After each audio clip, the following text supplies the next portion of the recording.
Hi there. Linear algebra is a fundamental subject, elementary subject even, but it does have its subtleties. So there were two this two problems I had with it, two propositions I simply didn't know how to prove.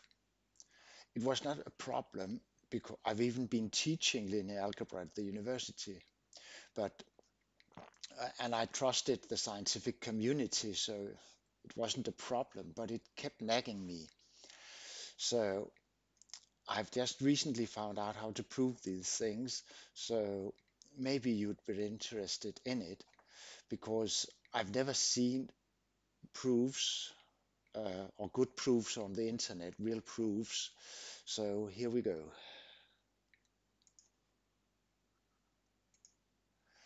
The first one is when you have a determinant which vanishes, then the rows, or rather the columns, are linearly dependent. A basic one. I didn't know how to prove this. That was annoying.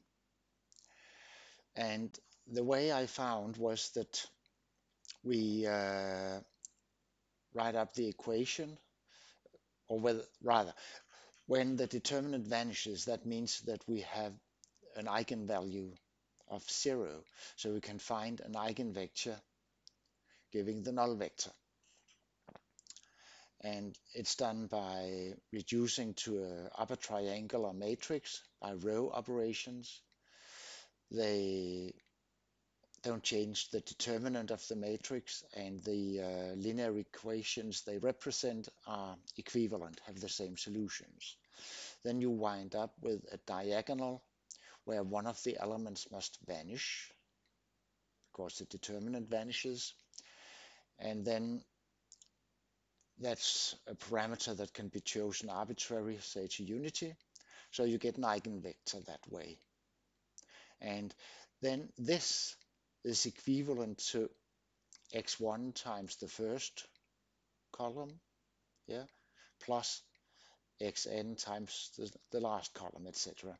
So here, this is actually a linear combination of the columns giving the node vector.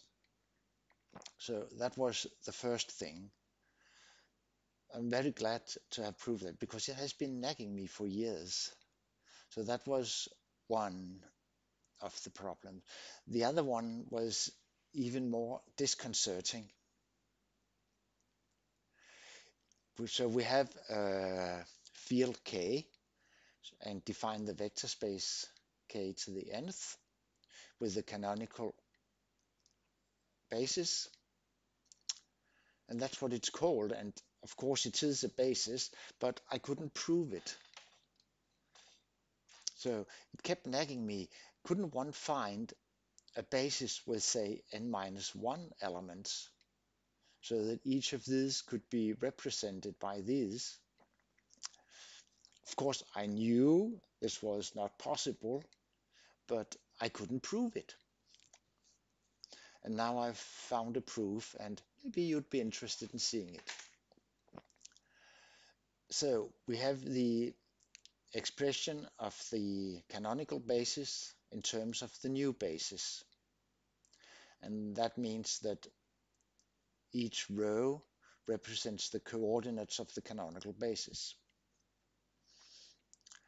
Now, if we take the first n-1 rows, we get a square matrix, so we can compute its determinant, call it D. If it vanishes, we have a linear relation between the first n-1 vectors. Of course, that's the rows here, and on the other side was the columns, but just transpose it so we get the same, and the determinant is the same. So we may assume that D does not vanish. Of course, this because these are known canonical basis is known to be linearly independent. That follows from the way the vector operations are defined and what it means the two vectors are equal in this space. So the point is that we can now take this set of equations and extend it with the Nord vector.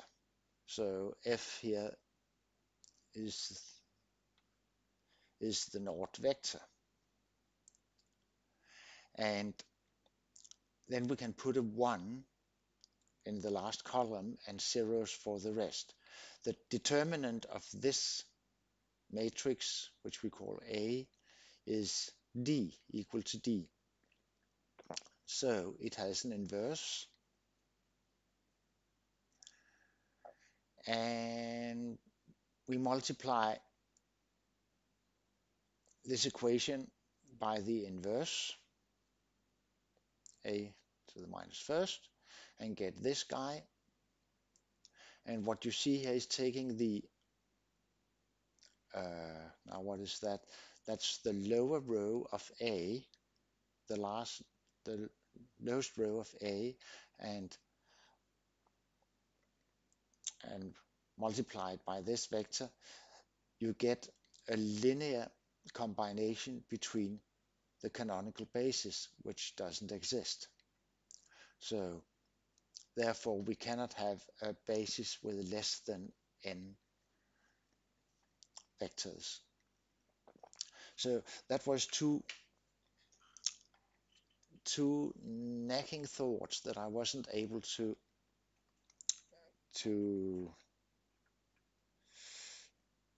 really solve for many years. So finally being able to do it was lovely.